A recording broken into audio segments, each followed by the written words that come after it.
Special গরুর মাংস কষা। আসসালামু আলাইকুম, সবাই কেমন আছেন? আমি প্রথমে তেল দিয়ে নিয়েছি, এরপরে দিয়ে দিলাম পেঁয়াজ কাঁচামরিচ, তারপরে দিয়ে দিলাম তেজপাতা। এবার আমি ভালো করে পেঁয়াজটাকে লাল করে নিব। তারপরে এর মধ্যে দিয়ে দিচ্ছি আমি আদা রসুন, তারপরে হলুদের গুঁড়ো, মরিচের গুঁড়ো, ধনিয়া, জিরা, সবগুলো মশলা আমি দিয়ে দিব। ভালো মতো কষিয়ে নিব। দিব লবণ। সব মশলা আমি একসঙ্গে ভালো মতো কষিয়ে নিব।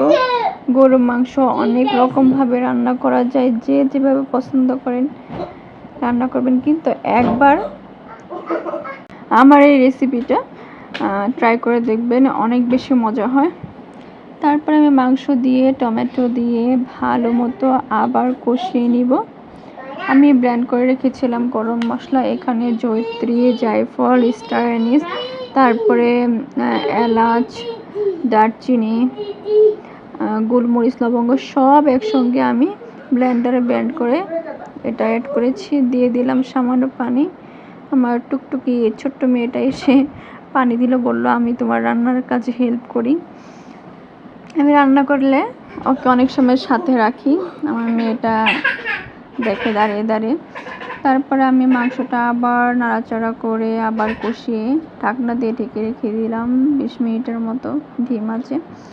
তারপরে আমি আবার ভালো মতো কষিয়ে নিচ্ছি। এবার আবার ভেজে রাখা গরম মশলা, তারপরে দিব গুঁড়া দুধ, তারপরে আমি এখানে দিব ধনিয়া পাতা আর হলো পুদিনা পাতা। আমি কেচি দিয়ে কুচি করে কেটে দিয়ে দিব। এই ধনিয়া পাতা আর পুদিনা পাতাটা দিলে মাংসের মধ্যে দারুণ একটা স্মেল হয়। আপনারা একবার এভাবে রান্না করে দেখবেন, অনেক অনেক মজা হয়, অনেক ইয়াম্মি হয়, অনেক মজা হয়। তারপরে আমি আবার 10 মিনিটের জন্য ঢাকনা দিয়ে ঢেকে রেখে দেবো। আর আমি কাজ করতে করতে সঙ্গে সঙ্গে মাজা ঘষা, তারপরে রান্নাঘর ক্লিন করে ফেলি, যে কারণে আমার পরবর্তীতে রান্নাঘর ক্লিন করতে কষ্ট হয় না। এই তো ঢাকনা উঠিয়ে আবার নেড়ে চেড়ে দিচ্ছি। রান্না প্রায় হয়ে গেছে, অনেক মজা হয়েছিল রান্নাটা।